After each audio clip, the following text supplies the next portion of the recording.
Après 10 ans de réclusion, le terroriste pro-iranien Anis Nakash et ses 4 complices sont graciés par le président de la République et expulsés vers l'Iran.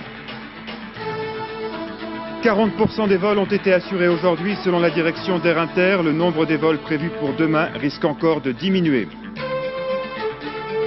Construite à plus de 7 millions d'exemplaires, la célèbre 2 chevaux part en retraite discrètement après 41 ans de bons et loyaux services.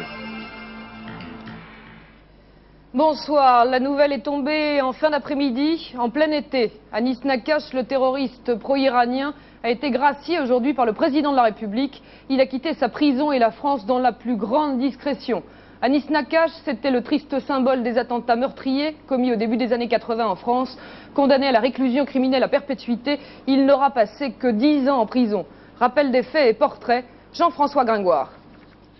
17h25, l'AFP annonce Anis Nakash est libéré. Gracié en compagnie de ses 4 complices, il a quitté ce matin la centrale de Saint-Maur, près de Châteauroux.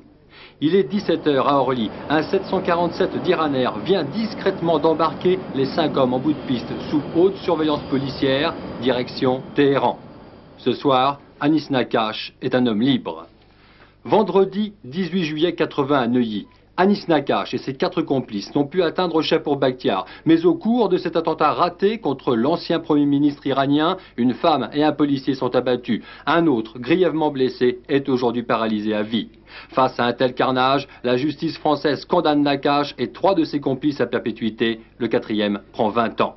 Nous sommes en mars 82 et Nakash est en passe de devenir jusqu'à aujourd'hui le prisonnier le plus encombrant de France.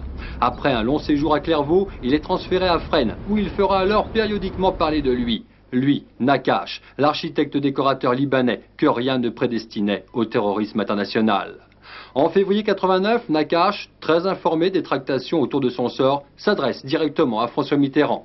8 mois plus tard, il engagera même une grève de la faim pour réclamer sa grâce et le regroupement avec ses complices incarcérés. Il y mettra un terme en février dernier, sans avoir, a priori, obtenu satisfaction. Et pourtant, quelques jours plus tard, il retrouvera ses hommes à la prison de Saint-Maur. À partir de ce moment-là, Anis Nakash a su qu'il avait gagné et que sa libération n'était plus qu'une question de mois. Les 4 complices d'Anis Nakash ont eux aussi été graciés aujourd'hui. Ils ont été expulsés vers l'Iran. L'avion a quitté Orly à 16h58, très précisément, direction Téhéran. Clément Veil-Rénal, vous étiez par hasard à Orly et vous avez assisté au départ des 5 terroristes. Oui, comme je vous le disais, à 19h, tout s'est passé très rapidement et dans la plus grande discrétion. À 16h50, on a vu arriver 2 hélicoptères de l'armée française. Personne n'y a vraiment prêté attention parce qu'en soi, ce genre d'allée et venue d'hélicoptères militaires n'a rien d'exceptionnel. Seulement voilà, à bord de l'un des hélicoptères se trouvaient Anis Nakash et ses 4 complices. Les 2 hélicoptères sont venus se poser juste à côté d'un Boeing 747 de la compagnie Iranair qui était stationné en bout de piste dans une zone éloignée de l'aéroport. Il s'agissait d'un vol régulier, le vol 732 à destination de Téhéran. Immédiatement, Anis Nakash et ses 4 complices sont sortis des hélicoptères et se sont engouffrés sous bonne escorte dans l'appareil avant que les autres passagers puissent s'y installer, puisque je vous rappelle, il s'agissait d'un vol régulier. Tout s'est passé très vite. 8 minutes plus tard, à 16h58, Anis Nakash s'envolait en direction de Téhéran. Alors on l'imagine, cette libération a suscité des réactions en France, à commencer par la classe politique, nous allons le voir dans quelques instants. Mais ce soir, la réaction d'un homme prend toute son importance. La France a tenu parole, déclare Maître Vergès. Maître Vergès qui a défendu en tant qu'avocat le militant extrémiste pro-iranien Anis Nakash. On écoute tout de suite sa réaction recueillie par Morad Aïtabouche. J'ai été sûr qu'il allait être libéré le 14 juillet, lorsqu'il a cessé sa grève de la faim, il y a plusieurs mois. Vous vous rappelez qu'il y a plusieurs mois, il avait entamé une grève de la faim, exigeant d'être libéré, ou alors de recevoir un engagement ferme sur la date de sa libération. Cette grève a duré plus de 120 jours. Et à ce moment-là, sa situation au point de vue santé était extrêmement préoccupante. Les autorités iraniennes lui ont fait savoir qu'elles étaient respectueuses de sa décision et qu'elles lui demandaient d'arrêter sa grève de la faim. C'était clair que si les autorités iraniennes faisaient une démarche pareille, c'est qu'elles avaient reçu une promesse ferme. Une promesse ferme de qui alors? Des autorités françaises. Qui en particulier, vous le savez? Vous savez que dans ce genre d'affaires, que ce soit un gouvernement de droite ou un gouvernement de gauche, les gens qui décident, c'est les affaires étrangères, c'est le ministère de l'Intérieur, les deux informant le chef de l'État. Vous ne savez pas ce qu'aujourd'hui Anis Nakash va faire à Téhéran? Non, mais je pense qu'il va continuer la lutte qu'il a commencée. Cette grâce n'a pour le moment suscité que peu de réactions politiques. La plus importante, c'est celle de Charles Pasqua, qui répond à Jacques Vergès, justement. Je n'ai aucun commentaire à faire sur cette décision, sauf à rappeler que lors de l'action conduite pour la libération des otages, en ce qui nous concerne, nous n'avions pris aucun engagement. Même réaction de la part de Jacques Chirac. De son côté, le Parti républicain condamne avec une très grande fermeté, je cite, cette méthode peu flatteuse pour la démocratie. Cette grâce intervient en pleine période estivale comme si on éprouvait de la gêne. Fin de citation. Condamnation, on l'imagine, très ferme aussi de Jean-Marie Le Pen. Le numéro 1 du Front National dénonce une justice à deux vitesses en France. On l'écoute tout de suite. Désormais en France, que la perpétuité dure 10 ans. La décision de François Mitterrand, annoncée subrepticement le jour du grand départ en vacances des Français, viole une des valeurs essentielles de notre civilisation, celle de la justice. Elle constitue, selon nous, en outre, une preuve de faiblesse à l'égard de tous ceux qui, individus, États ou organisations, usent de l'arme la plus barbare et la plus lâche, celle du terrorisme, et un encouragement à de telles actions futures. Voilà pour les premières réactions politiques, mais ce soir, bien sûr, une question à Arlette Chabot. Quelles sont les raisons de cette grâce présidentielle? Eh bien, écoutez, il n'y a aucune explication officielle donnée par l'Élysée.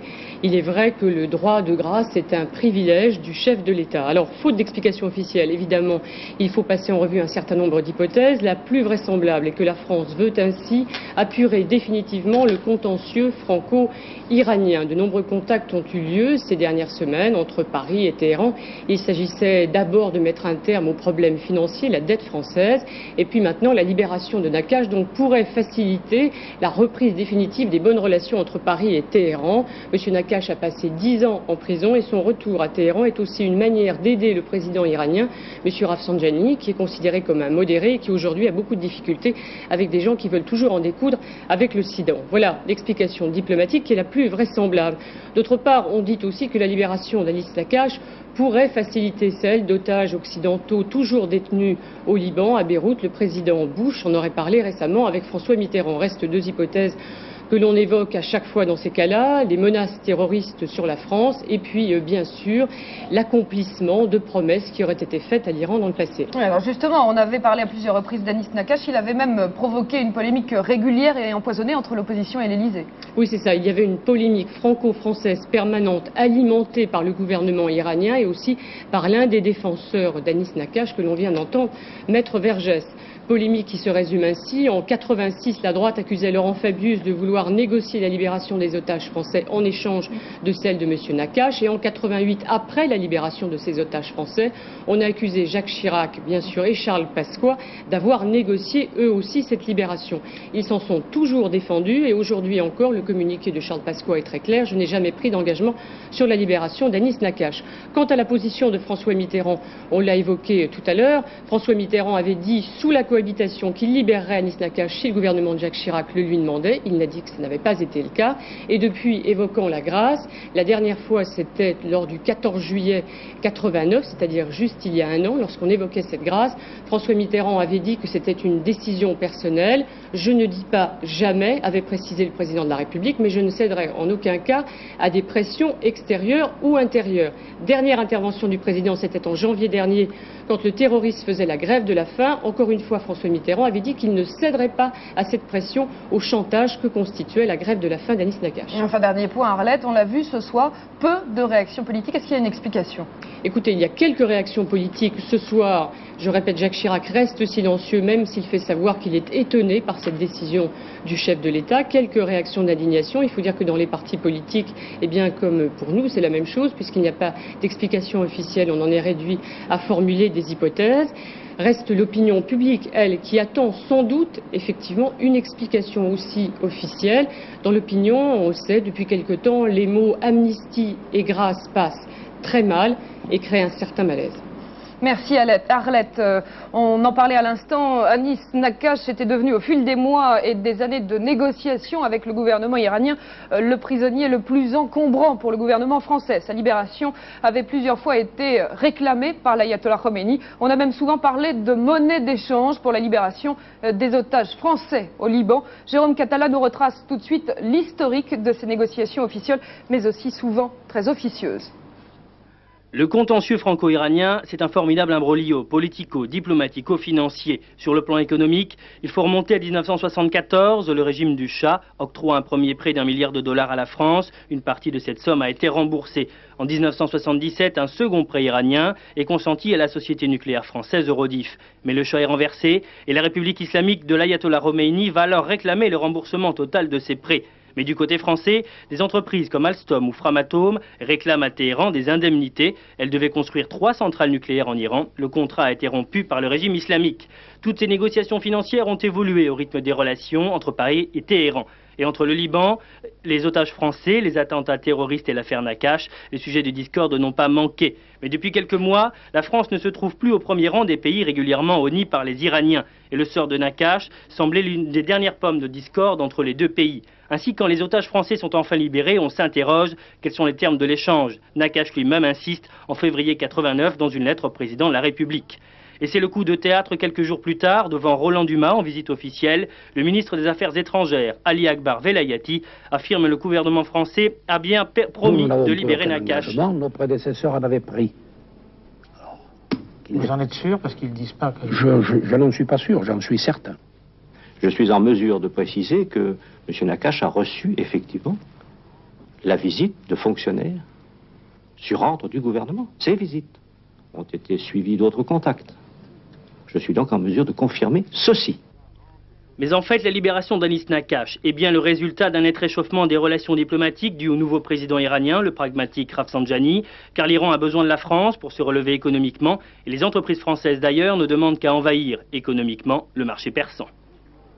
Voilà tout ce qu'on pouvait dire ce soir à 19h30 sur la grâce d'Anis Nakash. De nouvelles réactions bien sûr dans Soir 3 à 21h30. La rédaction de la 3 reste bien sûr mobilisée. Le deuxième grand titre de l'actualité, c'est la grève d'Air Inter. Seulement 40% des vols ont été assurés aujourd'hui et en tout, ce sont 90 000 passagers qui ont dû jongler avec les horaires, les vols annulés ou les avions retardés. On s'attendait à une véritable panique dans les aéroports. Rien de tout cela, les passagers d'Air Inter ne se sont même pas déplacés. Le point sur le trafic à Paris en région, Yasmina Yayaoui. Il n'y a pas eu de journée catastrophe aujourd'hui dans les principaux aéroports de France. On attendait un trafic Air Inter réduit à 40%, mais finalement les vols ont été beaucoup plus nombreux que prévu. Sur l'ensemble des aéroports régionaux, le trafic a été en moyenne assuré à près de 70%. À Nice, par exemple, on a enregistré 11 départs au lieu des 8 prévus initialement. À Marseille, Air Inter a même affrété 2 avions supplémentaires et la même mesure a été appliquée à Toulouse. Pas de grosses perturbations non plus à Lyon, où seulement 5 vols sur 30 ont été supprimés. En fait, si on a pu éviter aujourd'hui la panique, c'est que la grève a relativement été peu suivie par le personnel. En moyenne, le taux de participation a été de 6 à 15% au niveau régional. Quant aux passagers, ils ont géré cette nouvelle grève comme de véritables pros. Ils se sont tenus informés et se sont bien organisés. Trop bien parfois puisque certains avions, notamment au départ de Nice, se sont retrouvés aux 2 tiers vides.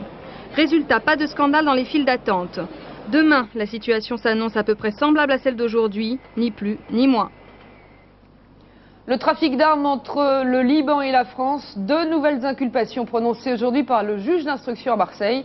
Il s'agit de l'ex-CRS Philippe Nino, un homme très important pour l'enquête, et du retraité de la police Alain André. Le démantèlement de ce réseau a permis de révéler la facilité avec laquelle on peut se procurer des armes à Beyrouth. Alain Ménargue a remonté la filière pour nous. Reportage. En 15 ans, des centaines de milliers d'armes, du fusil au canon sont arrivées au Liban.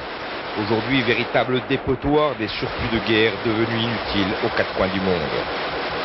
Elles servent souvent et se vendent facilement selon une cotation basée sur l'offre et la demande. Mais loin des fronts, à l'ombre de vignes vierges, de paisibles ateliers les réparent, car elles s'usent et se cassent. À Wadi Chaloul, petit village accroché à flanc de coteau, les réparateurs d'armes en fabriquent également, à la demande, et les présentent sur catalogue. الكولت إذا كاليبر 22 Calibre 22. 150 Dollars, 150 dollars. Le Python 357 Magnum. كمان 400 دولار. 400 dollars, moins de 2500 francs français. Khalil Ferralé, en 30 ans, a fabriqué plus de 1300 armes, copie conforme de celles des grandes fabriques d'État. Il a des commandes pour 2 ans et un seul vrai problème, le manque d'électricité qui limite sa production. Ses clients, tout le monde, civils, militaires, miliciens et même diplomates. إجا شخص فرنساوي بس بالأنصري بفتكر بالسفارة الفرنسوية دي. إيه أنصري. Un consul? Et quel type d'arme il a acheté? Que vous avez fabriqué vous-même? أنا صانع. Et il y a combien de temps? يمكن شي سنة ونص سنتين مش أكثر بس. Regardez, c'est monsieur fabrique ceci, un stylo, mais pas n'importe quel stylo, un stylo pistolet qui tire des vraies balles, des balles de 22 mm longues, à des 50 dollars. 50 dollars pour 300 francs, vous avez ce petit pistolet qui peut se mettre sur la poche, dans la poche, et puis qui éventuellement on peut tirer. Il suffit de tirer comme ceci, ça porte à 3 mètres, et si le canon est rayé, ça porte à une dizaine de mètres. Comme quoi, vous voyez, on trouve de tout au Liban, de quoi faire de véritables collections d'armes.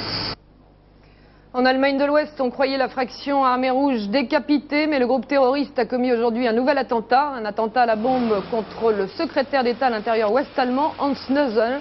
Sa voiture a explosé sur une charge télécommandée. Il a été légèrement blessé. Retour en France avec l'attaque d'un fourgon de la Caisse d'épargne à Écuilly dans la banlieue lyonnaise. Tout s'est passé en quelques secondes. Un convoyeur de fonds a été tué, un autre blessé. Les 3 malfaiteurs ont pris la fuite en emmenant seulement un sac. Olivier Thier.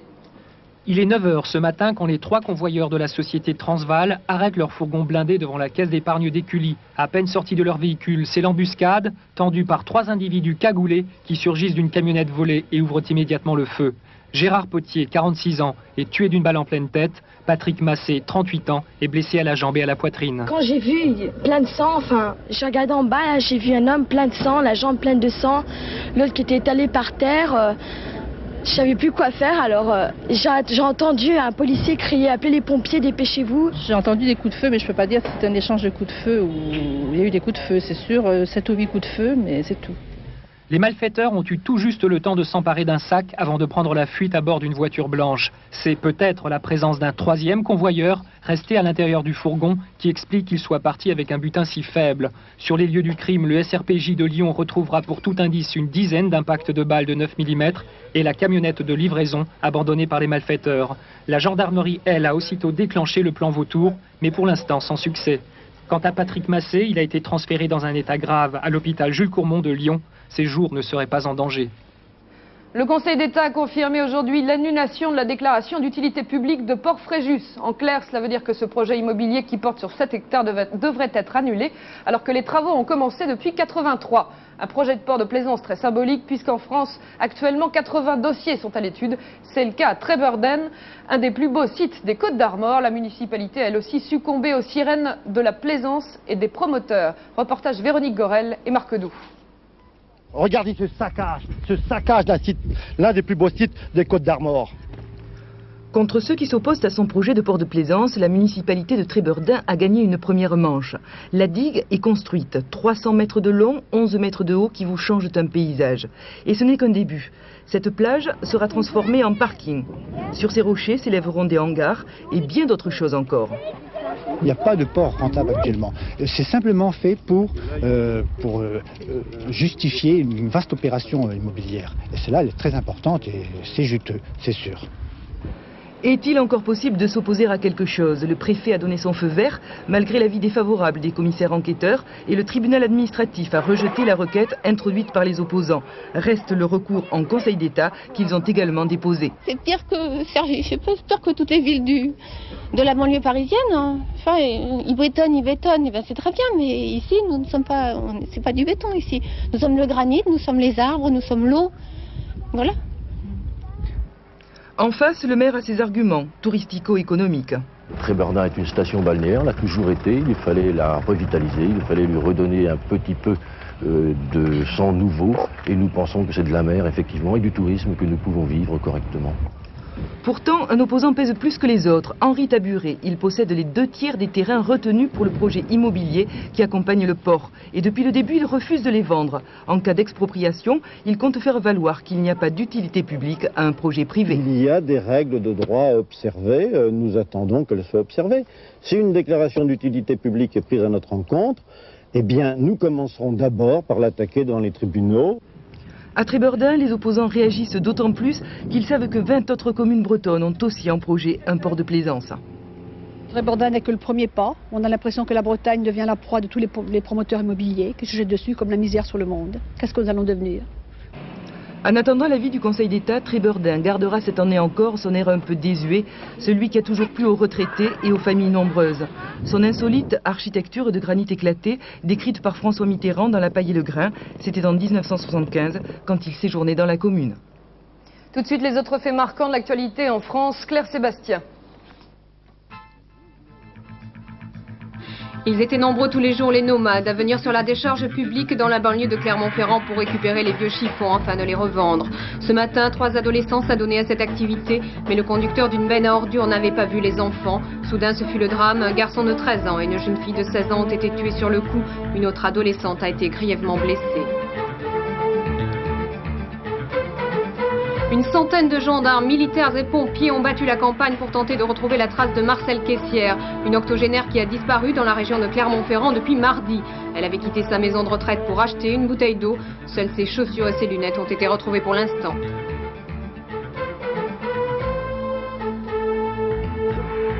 Panique dans la région de Rouen où une boîte de cyanure de sodium de la taille d'une boîte de conserve a été perdue par un transporteur du Havre. La porte de la camionnette était mal fermée. Les recherches sont restées infructueuses.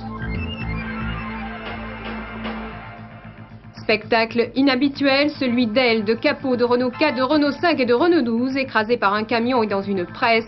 Au total, 792 pièces contrefaites par une société espagnole proche de Saint-Sébastien et saisies en 1983 par les douaniers d'Andaille dans un camion qui les transportait en Allemagne. Après 7 ans d'imbroglio judiciaire, la régie Renault vient d'obtenir l'exécution du jugement. Des contrefaçons jugées dangereuses pour l'usager qui constituent également une concurrence déloyale pour la régie. Le sport maintenant avec le triomphe des kayakistes français en Coupe du Monde de descente sur rivière. Hier, les meilleurs tricolores de la spécialité ont trusté tous les titres dans les remous de l'Isère en Haute-Tarentaise. Coup de chapeau, Rémi Gudicelli. Personne ne songe plus à le contester, les épreuves de descente en canoë-kayak sont devenues depuis quelques années le privilège exclusif des Français. Premier exemple en kayak homme avec la démonstration hier d'Yves Masson, impérial sur les remous de l'Isère. Au bout du compte, une très belle victoire pour le Lyonnais et la première place en Coupe du Monde. De quoi donner des regrets à son rival le plus sérieux, Pascal Graille, l'un des meilleurs descendeurs mondiaux. Chez les dames, le kayak, c'est l'affaire d'Aurore Bringard. Victoire hier en Haute-Tarentaise et le titre pour la Coupe du Monde de descente 90 devant 2 autres Françaises. En canoë monoplace, seul un Américain, Andy Bridge, ici en compétition, pouvait inquiéter les Français. Mais là encore, les meilleurs temps sont revenus à Karim Benamrouche. Fabuleuse fin de saison pour le canoëiste de Lagneux qui remporte du même coup la Coupe du Monde de descente dans la spécialité. Et pour conclure, le canoë biplace avec Alaphilippe et Puyfoulou. Deuxième hier derrière les Français Babin et Andrieux, mais premier au classement final de la Coupe du Monde. Un succès d'ensemble écrasant que la Fédération française de canoë-kayak devra faire fructifier en imaginant pourquoi pas de nouvelles règles pour rendre cette discipline encore plus spectaculaire. 4 roues, une carrosserie légendaire, un bruit tout sautant, un chiffre et 2 initiales. La 2 chevaux, c'est fini. Le dernier modèle est sorti aujourd'hui des chaînes Citroën au Portugal. Adieu Dodoche ou 2 pattes. Nostalgie quand tu nous tiens, Alain Chabot. On ne fait pas d'omelette sans casser les œufs, encore faut-il pouvoir les transporter intacts jusqu'à chez soi. C'est ce genre de réflexion qui, paraît-il, conduisit les ingénieurs de chez Citroën à inventer le génial concept de la 2 chevaux. Le premier prototype vit le jour dès 1937, et oui, mais il fallut attendre 1948 pour que le grand public puisse découvrir le modèle de série à l'occasion du salon de l'auto. Plus qu'une simple voiture, la Doge comme on l'appelle est depuis devenue une véritable institution. Avec l'arrêt de la fabrication, la 2 chevaux accède désormais désormais au statut envié de voiture de collection. Qu'on se rassure, la Dedoche restera pour longtemps encore un objet familier du paysage urbain. Au fait, si vous n'avez pas la chance d'en posséder une, laissez-nous vous offrir en guise de faire part le bruit de son moteur, c'est paraît-il délice de gourmet.